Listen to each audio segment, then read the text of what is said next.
नमस्कार, मैं हूं मोनिका सिंह और आप देख रहे हैं चक्रव्यूह। लखनऊ में यूपी और जापान के बीच रिश्तों को नई रफ्तार देने वाला बड़ा अध्याय जुड़ गया है। यूपी जापान इन्वेस्ट समिट 2026 के जरिए निवेश, कारोबार, पर्यटन और सांस्कृतिक साझेदारी को मजबूत करने की दिशा में बड़ा कदम उठाया गया है। जापान के यामानाशी प्रांत के गवर्नर कोटारो नागासाकी के नेतृत्व में करीब 200 सदस्यों का जापानी प्रतिनिधिमंडल लखनऊ पहुंचा। जापानी बिजनेस लीडर्स, निवेशकों और सरकारी प्रतिनिधियों ने उत्तर प्रदेश के उद्योग जगत के साथ संभावनाओं पर मंथन किया और नए कारोबारी रिश्तों की जमीन तैयार की। लेकिन इस समिट की सबसे बड़ी तस्वीर सिर्फ निवेश के आंकड़ों की नहीं। सवाल यह है कि जापान की बढ़ती दिलचस्पी से उत्तर प्रदेश के आम लोगों की जिंदगी में क्या बदल जाएगा। क्या निवेश आएगा तो रोजगार के नए दरवाजे खुलेंगे? क्या यूपी का पर्यटन जापान के नक्शे पर और मजबूती से उभरेगा? और क्या लखनऊ से शुरू हुई ये साझेदारी आने वाले सालों में पूरे प्रदेश की इकोनॉमी को नई उड़ान देगी? इन्हीं सवालों के जवाब जानने के लिए हमारे संवाददाता ने उत्तर प्रदेश की जनता से सीधे बातचीत की।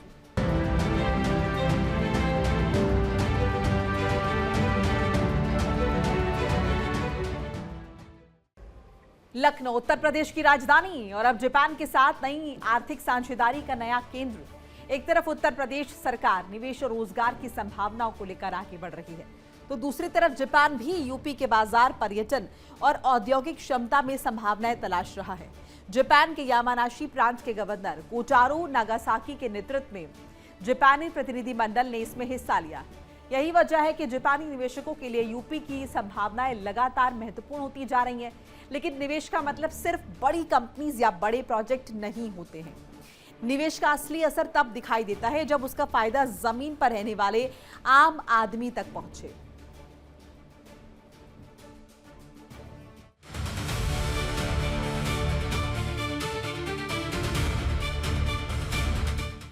उत्तर प्रदेश सरकार और जापान प्रांत यामानाशी के गवर्नर कोटारो नागासाकी के बीच इन्वेस्टर समिट 2026 का आगाज हुआ। इसमें करीब 200 प्रतिनिधिमंडल जापान से उत्तर प्रदेश आए और एक बृहद कार्यक्रम हुआ जिसमें निवेश, व्यापार और नए इनोवेशन को लेकर चर्चा हुई। भारत के कई बिजनेस लीडर और जापान के बीच में एक द्विपक्षीय वार्ता हुई है जिसमें बताया गया कि भारत में पर्यटन और नए जो उद्योग हैं, निवेश है, उसको कैसे आगे बढ़ाया जाए, इस पर भी बात की गई है। अब यूपी सरकार इस पे यह कह रही है कि जब यहाँ इन्वेस्ट होगा तो यहाँ पे रोजगार और तमाम जो द्विपक्षीय वार्ता हुई है, सांस्कृतिक धरोहर जो हमारी है, वो जापान के बीच साझा होगी। यहाँ के पर्यटन जापान के लिए भी अच्छे कारगर साबित होंगे। ऐसे में हम देखते हैं कि आखिर इस इन्वेस्टर समिट 2026 से उत्तर प्रदेश और यहाँ के लोगों को क्या फायदा हो सकता है। अभी उत्तर प्रदेश और जापान के बीच में जो निवेश और जो कंपनी, तमाम जो नए इनोवेशन हैं, उनको लेकर एक समिट हुआ है। देखा जाए तो इससे लेकर यूपी सरकार एक बृहद कार्यक्रम की जिसमें पर्यटन से लेके तमाम उद्योग को और निवेश को बढ़ावा देने पर बात की गई है। तो आप इसको उत्तर प्रदेश में इस इन्वेस्टर समिट को किस तरह से देखते हैं? बहुत बड़ी जो है, बहुत बड़ी उपलब्धि है। ये बहुत बड़ी उपलब्धि है। महाराज ने हमारे बहुत बढ़िया काम किया और दो कंपनियों का कल के पेपर में भी, आज के पेपर में भी ये आया, हमने पढ़ा भी है।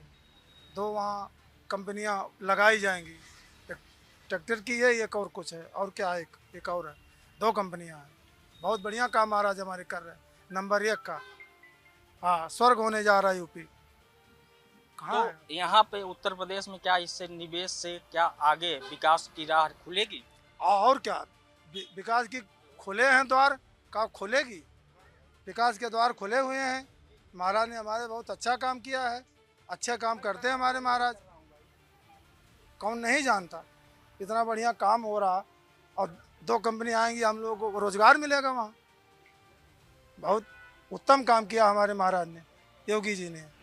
हाँ, इससे बहुत बड़ा फायदा हो रहा है। राष्ट्र का इसमें हित है, जापान का भी हित है, भारत का भी हित है, हमारे प्रदेश का हित है।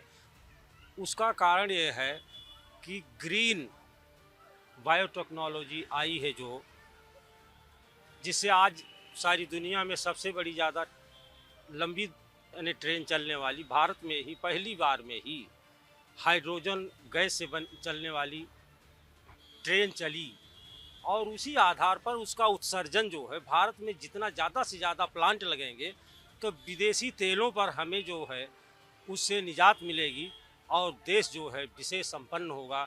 और हम इतना ही नहीं, हम विक्रेता भी बनेंगे एक दिन। आज जो है हम उसको अपने लिए यूज करने के लिए अपने देश के लिए फर्म खोल रहे हैं और अन्य देशों का सहयोग जैसे जापान से मिल रहा है, वो कहीं न कहीं निसंदेह सत्य है कि दोनों देश एक साथ और एक उड़ान के तरफ सारी दुनिया में नंबर 1 पर चलने के लिए उत्सुक हैं, जिसमें हमारा उत्तर प्रदेश जो है उसमें सबसे गौरवान्वित होगा और पूरी दुनिया के सामने एक मिसाल पेश होगा कि जो दुनिया का सबसे बड़ा प्लांट, ग्रीन प्लांट जिसको कहते हैं, ग्रीनफील्ड एनर्जी, हाँ, हाइड्रोजन गैस का जो उत्सर्जन होने जा रहा है, और वह भी आपके उत्तर प्रदेश में, ये बहुत ही बड़ा और सुंदर काम हुआ जो राष्ट्र हित में, देश हित में और हमारी जनता के हित में। और उसमें जो वर्कर काम करेंगे सब हमारे उत्तर प्रदेश के होंगे ज़्यादा से ज़्यादा, और हमारे प्रदेश की जनता को उसमें जो है रोजगार मिलेगा।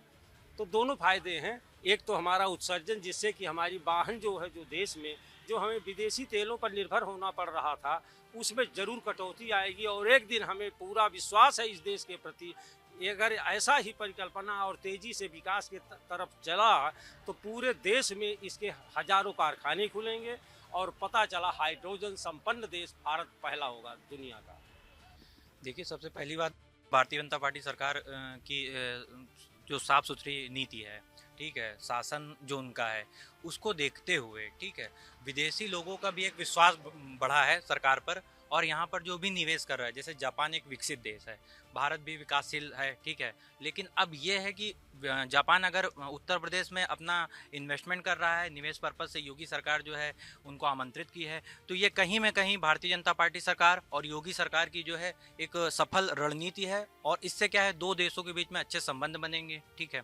बाकी जैसे ग्रीन एनर्जी हो गई, ठीक है, और भी बहुत सारी टेक्नोलॉजी है जो जापानी टेक्नोलॉजी है। जापानी टेक्नोलॉजी ऑलरेडी बहुत पहले से भी अच्छी और सुदृढ़ मानी गई है, ठीक है। तो उसको लेकर एक देश भारत और जापान के बीच में आदान प्रदान जो होगा, उससे जो है कहीं में कहीं देश का भी विकास होगा, उत्तर प्रदेश सरकार का भी विकास होगा और यहाँ के युवाओं को भी बहुत कुछ सीखने के लिए मिलेगा। अगर सर देखा जाए कि जो रोजगार को लेकर विपक्ष हमेशा हमलावर होता है, लेकिन अगर निवेश आ रहा है तो इससे रोजगार पे भी तो असर पड़ेगा। देखिए, जो है किसी भी प्रकार का जो एक्सपो होता है, किसी भी देश की टेक्नोलॉजी और हमारे देश की टेक्नोलॉजी का आदान प्रदान होता है, उसके बारे में जानकारी होती है। तो आज जापान के साथ जो इन्वेस्टर समिट हो रही है, इसका जाहिर सी बात है कि जो हमारे देश के युवा उद्यम के क्षेत्र में, मतलब अपने निजी क्षेत्र में अपना कार्य कौशल, अपने जो उनके क्षेत्र में कोई भी कार्य करना चाह रहे हैं, ऐसे एक्सपो का उनको फ़ायदा मिलता है। वो उनकी टेक्नोलॉजी को देखते हैं, उनके यहाँ क्या चल रहा है, कैसे चल रहा है, उससे उनको विस्तृत जानकारी मिलती है। तो इस तरीके का एक्सपोजर होना चाहिए जो पहले नहीं होता था। तो इससे बहुत ही जो है, जो नए लोग होते हैं उनको एक्सपोजर मिलता है और इन्वायरमेंट एक मिलता है और अच्छे लोगों के साथ बात करने का मौका मिलता है। अच्छे इन्वेस्टर्स वहाँ आते हैं, उनसे मिलने का मौका मिलता है, क्या हम कर सकते हैं उसको, हमको एक इन्वायरमेंट वहाँ पे मिलता है। तो इस तरीके का एक्सपो जो होता है वो बहुत ही लाभप्रद है और यहाँ के युवाओं के लिए जो भी उद्यमी, मतलब चूँकि जैसे अभी हरियाणा में हाइड्रोजन ट्रेन की बात की गई, देखिए तेल की निर्भरता हमारी जो है दूसरे देशों पे जो है, अगर ऐसी कोई इनोवेशन होता है तो यूपी में देखिए, जब ओवरऑल कम्युनिकेशन जो है इजी होता है, हाईवे लोग कहते हैं ना, हाईवे बनने से क्या हो रहा है, हाईवे जब कम्युनिकेशन इजी होता है, रेलवे का आदान प्रदान होता है, एयर फोर्सेस, एयरपोर्ट जो है बनते हैं, तो उससे ज़मीनों का जो है यूज बढ़ जाता है। तो जो आज गांव के क्षेत्र में जो छोटे छोटे डिस्ट्रिक्ट हैं, वहाँ पे भी देखिए छोटी छोटी कंपनियाँ, छोटे छोटे जो है उद्योग अपने लोग आके उत्पन्न कर रहे हैं, बना रहे हैं और लेकर वो अपने डिस्ट्रिक्ट्स में भी लेकर आ रहे हैं। और उनको इस तरह का एक्सपो अगर मिल रहा है तो उनके अंदर एक कॉन्फिडेंस आएगा, उनको एक नॉलेज मिलेगा कि नहीं, हम भी ये काम कर सकते हैं। उनको एक जापान के छात्र भी प्रतिनिधिमंडल के साथ 240 सदस्यों का आया, जो छात्र हैं वहाँ के जापान के, वो आए यहाँ उत्तर प्रदेश में देखने के लिए तो इससे कम से कम जो हमारी एजुकेशन टेक्नोलॉजी जो एजुकेशन उस पर भी तो फर्क पड़ेगा। उसमें सबसे बड़ा प्रभाव ये पड़ेगा कि जो यहाँ का युवा है, ठीक है, वो भी प्रभावित होगा, प्लस वहाँ की जो शिक्षा नीति है, ठीक है, वो भी एक दूसरे से कनेक्ट होगी, और वहाँ के छात्र आके यहाँ के कल्चर, यहाँ की सभ्यता, यहाँ की जो चीज़ें हैं वो सीख के जाएंगे। वहाँ की बहुत सारी ऐसी चीज़ें जो युवाओं के माध्यम से हमारे युवाओं को सीखने के लिए मिलेगी। तो ये सरकार का बहुत ही अच्छा एक कदम है, इससे सरकार का विकास भी है और जो यहाँ के युवा हैं, यंगस्टर हैं, उनको भी बहुत फायदा होगा। पर्यटन, क्योंकि वाराणसी भी टीम गई है वहाँ पे पर्यटन की बात हो, क्योंकि पर्यटन को लेके जब भी कोई बात होती है पर्यटन का अगर बढ़ावा मिलेगा तो इससे कहीं ना कहीं प्रदेश में रोजगार और तमाम चीज़ें जो है वो बढ़ती हुई नजर। किसी भी तरीके का जब कम्युनिकेशन बढ़ता है, हमारा कहना ये है, जब किसी भी तरीके का कम्युनिकेशन बढ़ता है तो वहाँ डेवलपमेंट अपने आप बढ़ता है। तो कम्युनिकेशन इस गवर्नमेंट ने बढ़ाया है अन्य देशों के साथ, इसी तरह से जापान के साथ एक्सपो हुआ है। बस ये है कि हर डिस्ट्रिक्ट से एक कमेटी, एक टीम जो वहाँ पे जो है नए स्टार्टअप कर रहे हैं, युवा कर रहे हैं, उनको भी जो है डीएम के माध्यम से या वहाँ की टीम के माध्यम से ऐसे एक्सपो में सम्मिलित करना चाहिए, जिससे जो है उनको भी ऐसे एक्सपो में सम्मिलित होने का मौका मिले और वो अपने आप को बेहतर कर सकते हैं। लोग टेक्नोलॉजी की बात करते हैं, अगर जापान से उत्तर प्रदेश में टेक्नोलॉजी आ रही है तो प्रदेश के लिए और देश के लिए भी तो ठीक ही बात होगी। हाँ, बिल्कुल ठीक बात है।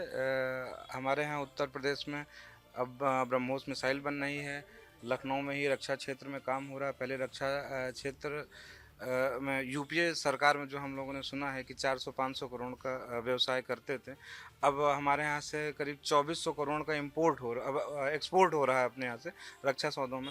तो देश धीरे धीरे बढ़ रहा है, प्रदेश बढ़ रहा है और टेक्नोलॉजी आएगी और बढ़ेगा। प्रदेश के लोग मेहनती बहुत हैं और योगी सरकार में उनको नए रास्ते मिल रहे हैं, नए संसाधन मिल रहे हैं। टेक्नोलॉजी और बेहतर आएगी तो और काम करने का मौका मिलेगा और हमारे यहाँ युवा बहुत तेज़ है और बहुत टैलेंटेड है। कोई भी चीज़ अगर मिलती है तो बहुत जल्दी उसको युवा की बात कर रहे हैं, युवाओं को लेके ही राजनीति हमेशा होती है, लेकिन जापान जैसे विकसित देश की अगर टेक्नोलॉजी और निवेश अगर यहाँ पे आ रहा है, वो चाहे पर्यटन के क्षेत्र में हो या नए निर्माण की बात हो, नए मैन्युफैक्चरिंग की बात हो, इन सब चीज़ों में क्योंकि युवाओं की ही ज़रूरत है। हाँ बिल्कुल, आज भले जापान हमको टेक्नोलॉजी दे रहा है, एक समय आएगा उत्तर प्रदेश जापान को टेक्नोलॉजी देगा। हमको हमारे उत्तर प्रदेश के युवाओं पे इतना विश्वास है। अब देखिए, जापान की नजर सिर्फ यूपी के निवेश पर नहीं बल्कि यूपी की विरासत, संस्कृति और पर्यटन की ताकत पर भी है। अयोध्या की आस्था, वाराणसी की रौनक, आगरा की मोहब्बत और लखनऊ की तहजीब, यानी यूपी के पास पर्यटन का बड़ा खजाना है। ऐसे में सवाल है, क्या जापानी पर्यटकों के लिए नए टूरिज्म सर्किट तैयार होंगे और क्या जापानी निवेश से यूपी के युवाओं के लिए रोजगार और स्किल्स के नए अवसर खुलेंगे? यानी निवेश से लेकर पर्यटन तक जापान के साथ बढ़ती साझेदारी से यूपी को कितनी नई उम्मीदें हैं, इसी पर हमने जनता से खास बातचीत की। सुनिए। जो यूपी जापान समिट हुआ, इसको लेके तमाम एक कयास लगाया जा रहा है कि अब जो स्थितियां प्रदेश में अगर निवेश अगर होगा तो निवेश के साथ रोजगार बढ़ेगा, पर्यटन को बढ़ावा मिलेगा। इसको उत्तर प्रदेश के एक विकास की क्या गति मिल सकती है? निश्चित मिलेगी। और हमारे देश के युवा जो पढ़ लिख करके इंटर और ग्रेजुएट हो रहे हैं, पोस्ट ग्रेजुएट हो रहे हैं, उनको निश्चित रोजगार मिलेगा और ये उत्तर प्रदेश को मजबूत करने की दिशा में योगी जी का बहुत महत्वपूर्ण कदम है। जापान टेक्निकली बहुत मजबूत देश है, एक विकसित देश है जी। वहाँ की टेक्नोलॉजी है, जो अगर पढ़ने का अध्ययन करने को मिलेगा यहाँ के नए छात्रों के लिए, उनके लिए भी तो कुछ होगा। हाँ, बिल्कुल मिलेगा। मान लीजिए अगर जापान अपनी टेक्नोलॉजी देगा तो उसमें सहयोग भी करेगा और निश्चित हमारे उत्तर प्रदेश जो पिछली सरकारों में जो पिछड़ा हुआ था वो निरंतर आगे प्रगति के पथ पर बढ़ता चलेगा। अगर बात की जाए जापान के, क्योंकि कह रहे हैं कि हाँ इन्वेस्ट जो आ रहा है वो ज़मीन पर जब धरातल पर उतरेगा तब बेरोजगारी की बात की जाएगी कि रोजगार मिलेगा कि नहीं मिलेगा। इसको आप अगर कोई कहा जाता है ना देश में कि अतिथि देवो भव, अगर वो आ रहे हैं यहाँ पे, उनका दल आ रहा है, उनके बिजनेस लीडर आ रहे हैं, गवर्नर आ रहे हैं, तो कहीं ना कहीं एक पहल तो शुरू हुई है। देखिए, भारतीय संस्कृति ऐसी रही है और उसमें भी उत्तर प्रदेश सरकार ने जो पहल किया है कि हम अपने देश को सशक्त और सबल बनाने के लिए, रोजगार से युक्त करने के लिए और उत्तर प्रदेश में कई फैक्ट्रियां, कई कारखाने इन्वेस्टमेंट के माध्यम से हो आगे बढ़े, उसी पहल में एक कदम आगे बढ़ाते हुए हमारे योगी आदित्यनाथ जी ने ये पहल जापान इन्वेस्टमेंट का किया है, जिसमें छात्रों का आगमन, वहाँ के गवर्नर का आगमन, उनका स्वागत, अभिनंदन और वैश्विक स्तर पर, इन्वेस्टमेंट स्तर पर उनसे चर्चा करना। और इस चर्चा के बाद कई सारे निर्णय लिए गए। कम से कम 200 तथ्यों पर बात हुई है और 200 तथ्यों पर यह हुआ है कि इस उत्तर प्रदेश को उत्तम प्रदेश बनाने के लिए क्या क्या जरूरी है। उन सब चीज़ों पर चर्चा मंथन होने के बाद बहुत सारी चीज़ें सामने आई है, उनका एग्रीमेंट हुआ है। और इस पहल को हमारा विपक्ष कभी आज तक नहीं कर पाया। हम आज तक कभी नहीं सुने कि अखिलेश की सरकार, पूर्ववर्ती सरकारें कभी उत्तर प्रदेश के उन्नयन के लिए, उत्तर प्रदेश के उदय के लिए, उत्तर प्रदेश को उत्तम बनाने के लिए कोई पहल किया हो जो इस तरह का इन्वेस्टमेंट हो। इनको दिखता ही नहीं है, उसको ही उसकी अंतरात्मा की आंख में नहीं खोल पाऊंगा, न योगी खोल पाएंगे, न माननीय मोदी जी खोल पाएंगे। आज महानगर से लेकर नगर तक, सड़क, शहर से लेकर गांव तक ये सड़क है। यहीं पर आप गाड़ी स्टार्ट करिए, अपने दरवाजे पर आपकी गाड़ी रुकेगी, नो ब्रेकर, कहीं भी ब्रेकर नहीं मिलेगा आपको। हाईवे से हो गया, फ्लाईओवर से हो गया, सड़क से हो गया, हर घर रोशनी, हर घर प्रकाश हुआ है, लेकिन ये दिखेगा नहीं क्योंकि ये दंगाई वाली पार्टियों के हिस्सेदार हैं, विचारधारा के हैं। वहां पर मुजफ्फरनगर चल रहा है, यहाँ पर सैफई दंगा करा रहे हैं, ये लोग उस विचारधारा के। इन्वेस्ट अगर होगा तो दंगा तो कम ही हो जाएगा जब रोजगार लोग उसमें व्यस्त होंगे। ये दंगा सपा की सरकार में केवल एक ही विकास देखिए, दंगा का। दूसरी बात रह गई है, जो योगी जी ने निर्णय लिया है तो बिल्कुल सही लिया, चाहे मजदूर हो, चाहे किसान हो, चाहे गरीब हो, चाहे अमीर हो, हर आदमी को रोजगार से और शिक्षा से और इंसानियत से जोड़ने का काम किया है। और निश्चित रूप से जो है तिबारा फिर भारतीय जनता पार्टी की हेडिंग सरकार लगाएगी और समाजवादी पार्टी और कांग्रेस के पास कोई मुद्दा, कोई विकल्प नहीं है। ये रहिए, अगर बात की जाए जो है यहाँ इन्वेस्ट की बात हो रही, दादा तो ये चले जा रहे हैं इथेनॉल और उस पे जो है नहीं, इनको पता नहीं है। योगी जी महिलाओं को 50,000 देने जा रहे हैं, 28 रुपए चीनी का बढ़ा दिया, तमाम चीजों का दाम बढ़ा के ही तो दे पाएंगे ना, कहाँ से घर से लाएंगे? पता है महिलाओं को 50,000 देने जा रहे हैं, इनके यहाँ के महिलाओं को भी मिलेगा, हर तरह महिलाओं को मिलेगा, तो 50,000 आएगा कहाँ से? 50,000 देने जा रहे हैं भैया, तो देने दीजिए। भले चीनी 28 नहीं 2800 रुपया महंगा कर दे। यूपी जापान इन्वेस्टमेंट अभी समिट हुआ है 2026 में, निवेश की बात चल रही है। अगर निवेश आता है तो प्रदेश को उसमें क्या भागीदारी प्रदेश सरकार को निभानी चाहिए? देखिए, निवेश के काफ़ी इन्वेस्टमेंट जब से माननीय योगी आदित्यनाथ जी की सरकार हुई, विदेश की कई कंपनियों से एमयू हुए हैं। अगर इन्वेस्ट आता है तो सरकार को सबसे पहले हम तो यही मांग करेंगे कि हमारे यहाँ के जो युवाओं को है उनको रोजगार देने का काम सरकार करवावे, जो भी बाहर की कंपनियाँ में, क्योंकि बेरोजगारी और हताशा नौजवानों में ज़्यादा बढ़ी हुई है, उनको देने के साथ साथ अगर निवेश करेगी कोई कंपनी बाहर से आएगी तो प्रदेश का रेवेन्यू बढ़ेगा, वो जो कि प्रदेश के विकास में काम आएगा। ये बहुत ही सुंदर काम हो रहा है, बहुत अच्छा काम हो रहा है। ये यादव है, इनको अच्छा नहीं लगेगा। सपा के इस भाषा से समझ लीजिए, जब अधीनस्थ बोर्ड में चेयरमैन, अरे एक मिनट अधीनस्थ बोर्ड में जब चेयरमैन थे राजकिशोर यादव और लोक सेवा आयोग में थे अनिल यादव, तो शिवपाल जी की अलग सूची जाती है नौकरी की, और अखिलेश जी की अलग यात्रा है, राम गोपाल की अलग यात्रा है, मुलायम सिंह की यही यात्रा है। जातिवाद, परिवारवाद, भ्रष्टाचार हुए से शुरू हुआ, अब वहाँ वाला हालो अंधरा क्या क्या रुआओ तो अपनी खुआओ, इनका क्या दिखाई पड़ी? ये तो यादव है तो इनका दिखाई पड़ते हैं तलेश भैया। बाकी मुंगेरी लाल के सपना चले गए, न 20% मुसलमान दरी बिछाई, न 7% यादव राज करी। अब लड़ाई बराबरी हिस्सेदारी होगी। अब यादव जी को नहीं पता, मैं पता है अशोक लीलैंड यहाँ पे इतना कम से कम 15,000 लोगों को रोजगार देने का काम करेगी। ब्रह्मोस मिसाइल यहाँ बनना शुरू हो गई है। कोई चीज कोई ये तो है नहीं कि जा करके पान की दुकान है तुरंत खोल दोगे। विदेश का पैसा जो यहाँ पे आएगा, जो वो एमयू हुआ है उसका इन्वेस्टमेंट करेंगे। ऐसे नहीं लोग आ गए हैं और वो आए हैं, उसका धरातल पे काम नजर आएगा और धीरे धीरे सब कंपनियां कर रही हैं, सब बढ़ेंगी और सब प्रदेश की जनता जान रही है। इसीलिए प्रदेश की जनता इन लोगों को झूठो मकार, अब इनको लगता है कि तबेला मैया 25 ठोरा भैंसी बाल दी तो वो दिखाई पड़ेंगी। अब वो तो वो बनेगा नहीं, बनेगा तो बाहर की जब कंपनियां आएंगी उनसे जब व्यवस्था होगी और वो अपने हिसाब से आएंगे, तुम्हारे कहने से थोड़ी आ जाएंगी। वो अपनी सारी व्यवस्था करके आएंगी और प्रदेश का विकास इसी तरह होता है।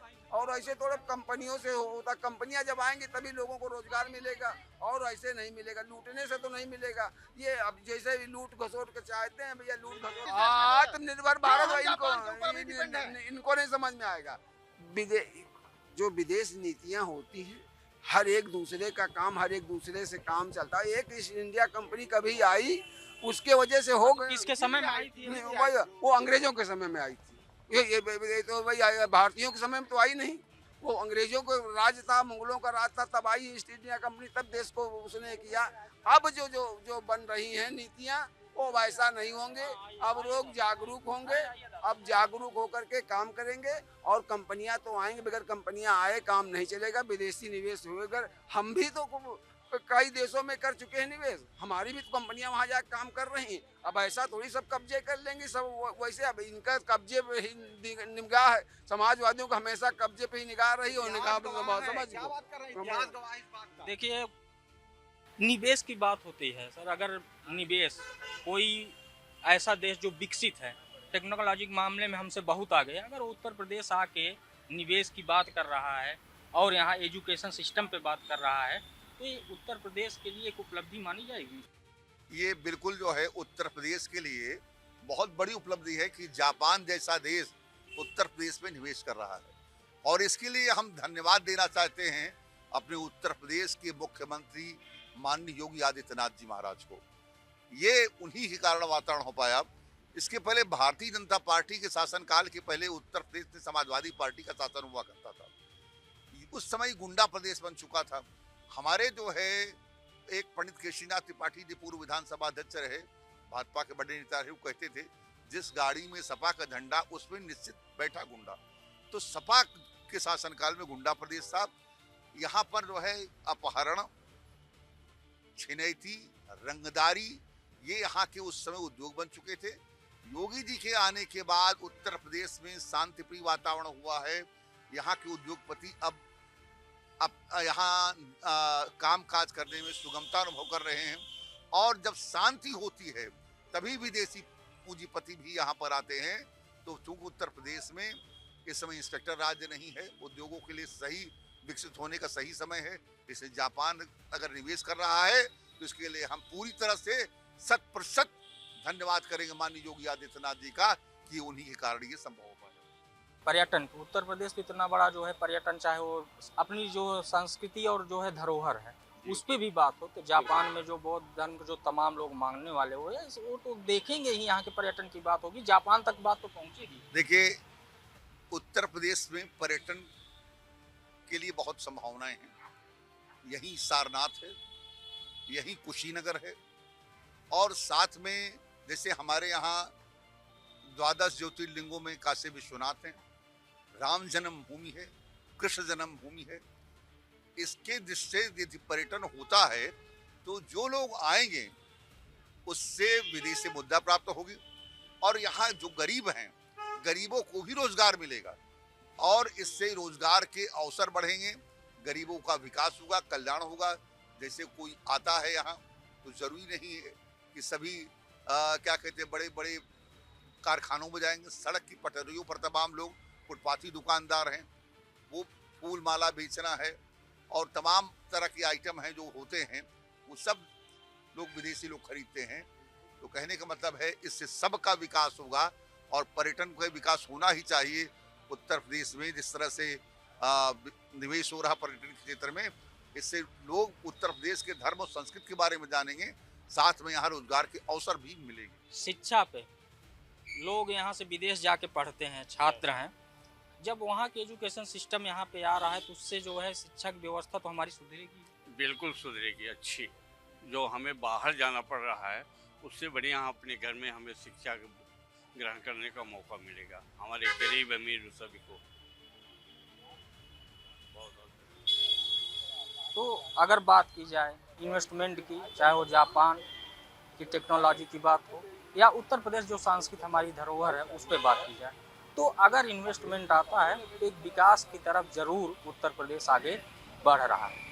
वीडियो जर्नलिस्ट सर्वजीत के साथ Kaushlendra Upadhyay, India Daily 24x7, Lucknow. और इसी के साथ चक्रव्यूह में आज के लिए बस इतना ही। आप देखते रहिए इंडिया डेली। देखिए इंडिया डेली 24/7 अब आपके स्मार्ट टीवी पर। इंडिया डेली मौजूद है सभी डिजिटल प्लेटफॉर्म पर लाइव और लगातार। इंडिया डेली 24/7 हर दिन राष्ट्र को समर्पित।